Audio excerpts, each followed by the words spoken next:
Hello மக்களே! இன்றைக்கி நம்ம சேனலில் என்ன பார்க்க போகிறோன்னு பார்த்தீங்கன்னா, ரொம்ப மிருதுவான, ரொம்ப டேஸ்டியான சம்பா ரவா கிச்சடி பார்க்க போகிறோங்க. நல்லாயிருக்கும். இது மாதிரி காலையிலையோ இல்லை நைட்டுக்கோ செஞ்சு கொடுத்து பாருங்கள். எல்லாமே ஒரு பிஞ்சு கூட இல்லாத அளவுக்கு காலி ஆயிரும். அதுக்கு முன்னாடி எங்கள் சேனலை இப்போ தான் முதல் முறையாக பார்க்குற மாதிரி இருந்துச்சுன்னா, கண்டிப்பாக ஒரு சப்ஸ்கிரைபும் லைக்கும் கொடுங்க. வாங்க இப்போ வீடியோக்குள்ளே போயிடலாம். சம்பா ரவை கிச்சடி செய்ய தேவையான பொருட்கள்னு பார்த்தீங்கன்னா, ஒரு பெரிய வெங்காயத்தை நீட்ட வாக்கில் வெட்டி வச்சுருக்கேங்க. ஒரு தக்காளி, இஞ்சி ஒரு துண்டு, பச்சை மிளகா, கேரட், பீன்ஸ் எடுத்து வச்சுருக்குறேங்க. முந்திரி பருப்பு, கடலப்பருப்பு, கடுகு, உளுந்தம்பருப்பு எல்லாம் எடுத்து வச்சுருக்குறேங்க. ஒரு கப் அளவுக்கு சம்பா ரவை எடுத்து வச்சுருக்குறேங்க. அதுக்கு அடுப்பில் ஒரு அடிகனமான கடாய் வச்சுக்கோங்க. வச்சுட்டு அதில் 1 டீஸ்பூன் அளவுக்கு நெய் ஊற்றிக்கோங்க. அந்த 1 டீஸ்பூன் அளவுக்கு நெய் ஊற்றினா போதும் 1 கப்பு சம்பா ரவைக்கு. அப்புறம் அந்த நெய் காஞ்சோடனே அதில் இந்த 1 கப் சம்பா ரவையை போட்டு நல்லா வறுத்து எடுத்துக்கணுங்க. எந்த அளவுக்கு வறுக்கணும் அப்படின்னு பார்த்தீங்கன்னா, அந்த ரவை அப்படியே கலர் மாறி அந்த போட்ட அந்த ப்ரௌன் கலர்லேருந்து மாறி அப்படியே நல்ல ஒரு கோல்டன் கலரில் மாறி வருங்க. நல்லா உதிரியாக வரும். அந்த அளவுக்கு நல்லா மொறுமொறுப்பாக வந்துடும். அந்த அளவுக்கு நல்லா வறுத்து எடுத்துக்கோங்க. அடுப்பை வந்து சன்னமாக வச்சுக்கோங்க. அப்போ தான் நல்லா வறுபடும். எல்லா பக்கம் நல்லா கிண்டி விட்டு நல்லா வறுத்து எடுத்து தனியாக ஒரு தட்டில் வச்சுக்கோங்க. சம்பா ரவை வந்து எல்லாருமே சாப்பிடுவாங்க அப்படின்னு சொல்ல முடியாதுங்க. ஆனால் வந்து நம்ம இந்த முறையில் செஞ்சு கொடுக்கும்போது எல்லாருமே விரும்பி சாப்பிடுவாங்க. கூட சாம்பாரோ சட்னியோ என்ன வேணால் வச்சுக்கலாங்க. நான் இன்றைக்கி வந்துட்டு சாம்பார் வச்சுருந்தேங்க. முருங்கைக்காய் சாம்பார் தொட்டுக்கிறதுக்கு ரொம்ப நல்லா இருந்துச்சு. அதே கடாயை அடுப்பில் வச்சுட்டு அதில் 1 டேபிள் ஸ்பூன் அளவுக்கு கடலெண்ணெய் சேர்த்திக்கோங்க. கூடவே நம்ம தாளிக்கு எடுத்து வச்ச கடலைப்பருப்பு, கடுகு, கடலைப்பருப்பு, முந்திரி பருப்பு, உளுத்தம்பருப்பு எல்லாம் போட்டு நல்லா வறுத்து எடுத்துக்கோங்க. நல்லா ரோஸ்ட் பண்ணால் தான் அந்த டேஸ்ட் கிடைக்குங்க.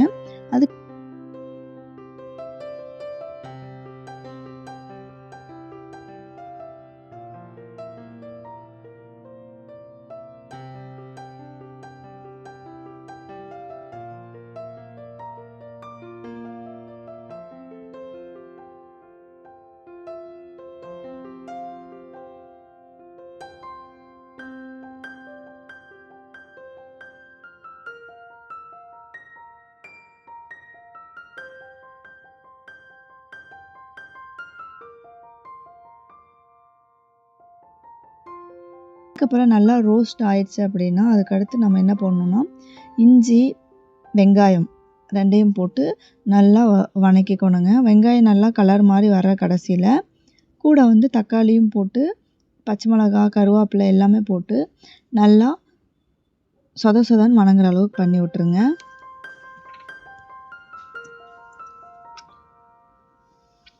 நல்லா வணங்கி வந்தால் தான் உங்களுக்கு அந்த டேஸ்ட் கிடைக்குங்க. வெங்காயமும் தக்காளியும் நல்லா வணங்குறதுக்கு கொஞ்சமாக உப்பு சேர்த்துக்கோங்க.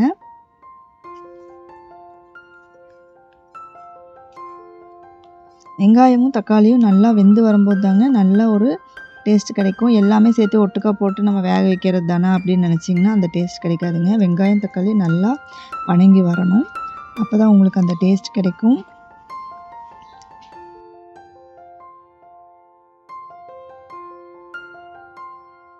ரவை வந்து நம்ம வெறும் மெனிக்கு செஞ்சு கொடுத்து சும்மா சாப்பிட சொல்லும்போது நிறைய பேர்த்துக்கு 90s கிட்ஸை பொறுத்தளவுக்கு நிறைய பேர்த்துக்கு பிடிக்கிறதுக்கு வாய்ப்புகள் கம்மி தாங்க. ஏன்னா அடிக்கடி நம்ம உணவுகளில் நம்ம வந்து அதிகமாக சம்பா ரவை உப்புமா, வெள்ளை ரவை உப்புமான்னு சாப்பிட்டனால அதோட வெறுப்பு தட்டின மாதிரி இருக்கும். அதுக்கு நீங்கள் மாற்றாக இந்த மாதிரி செஞ்சு கொடுத்து பாருங்கள். உங்கள் ஹஸ்பண்ட்க்கோ இல்லை உங்கள் குழந்தைகளுக்கோ செஞ்சு கொடுத்து பாருங்கள்.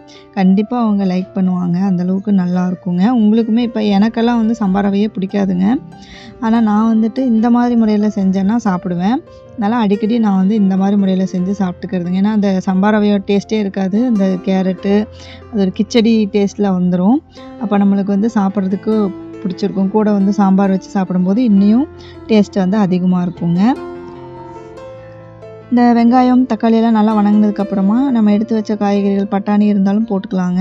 ஏன்னா வந்துட்டு கேரட் பீன்ஸ் மட்டும் போட்டு நல்லா வணக்கி விட்டுட்டேன். ஒரு சுற்று வணக்கி விட்டுருங்க. வணக்கி விட்டுட்டு 1 கப் அளவுக்கு தண்ணி, எந்த கப்பில் நம்ம ரவை எடுத்தோமோ அதே கப்பில் 1 கப் அளவுக்கு தண்ணி ஊற்றி மூடி போட்டு நல்லா வேக வச்சுருங்க. உப்பு பார்த்துக்கோங்க. இந்த டைமில் அளவான உப்பு போட்டு இந்த காய்கறிகள்லாம் நல்லா வேக வச்சுருங்க. காயெல்லாம் நல்லா வெந்தது கடைசியில் 1 டம்ளர் ரவைக்கு வந்துட்டு நான் 3 டம்ளர் தண்ணி ஊற்றுவாங்க.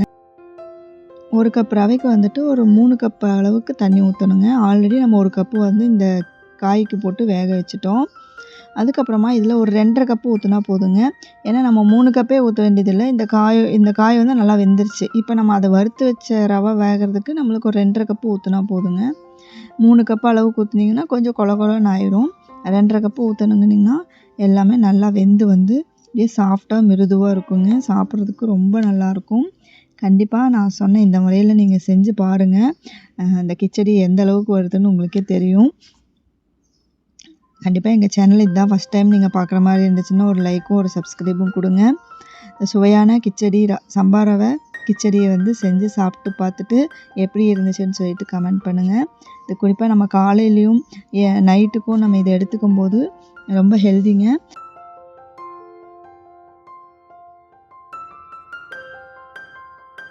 சம்பா ரவை வந்து ரொம்ப நல்லதுங்க உடம்புக்கு. இதே எந்த வகையாக வேணாலும் நம்ம எடுத்துக்கலாம். நம்மளுக்கு பிடிச்ச மாதிரி இந்த முறையில் செஞ்சு சாப்பிடும்போது உங்களுக்கு ரொம்ப நல்லாயிருக்குங்க. வெறும் சம்பா ரவை உப்புமாவாக செய்யும்போது உப்புமாவா அப்படிங்கிற ஒரு இது வந்துடும். அதுக்கு பதிலாக நீங்கள் வந்து இந்த மாதிரி ஒரு காய்கறிகள்லாம் போட்டு ஒரு கிச்சடி பதத்துக்கு செஞ்சு சாப்பிட்டு பாருங்கள். ரொம்ப நல்லாயிருக்குங்க. நீங்கள் எண்ணெய்க்கு பதிலாக நெய்யை சேர்த்திக்கிறதுனாலும் நீங்கள் சேர்த்திக்கலாம். ஒரு 10 நிமிஷம் மூடி போட்டு வைங்க. ரவையை போட்டுட்டு அவ்வளோ ஒரு அற்புதமாக வந்துடுங்க. பாருங்கள் எவ்வளோ. இப்போ பாருங்கள் சம்பா ரவை கிச்சடி ரெடி ஆகிடுச்சு. எடுக்கும்போது எப்படி உதிருதுன்னு பாருங்கள். எதுலேயும் ஒட்டலை. அந்த கரண்டியில் கூட ஒட்டாத அளவுக்கு நல்லா சாஃப்டாக வணங்கி சாஃப்டாக வெந்து பாருங்கள் அந்த கரண்டியில் எடுத்து போடுறோம் அதில் கூட ஒட்டாத அளவுக்கு நல்லா சாஃப்டாக இருக்குங்க. ரொம்ப நல்லாயிருக்கும். கூட சாம்பார் வச்சு சாப்பிட்டு பாருங்கள். இல்லை தேங்காய் சட்னி வச்சு சாப்பிட்டு பாருங்கள். நல்லாயிருக்கும். கண்டிப்பாக செஞ்சு பார்த்துட்டு கமெண்ட் பண்ணுங்கள். Thank you. Subscribe my channel Sri Priya's moments. Thank you.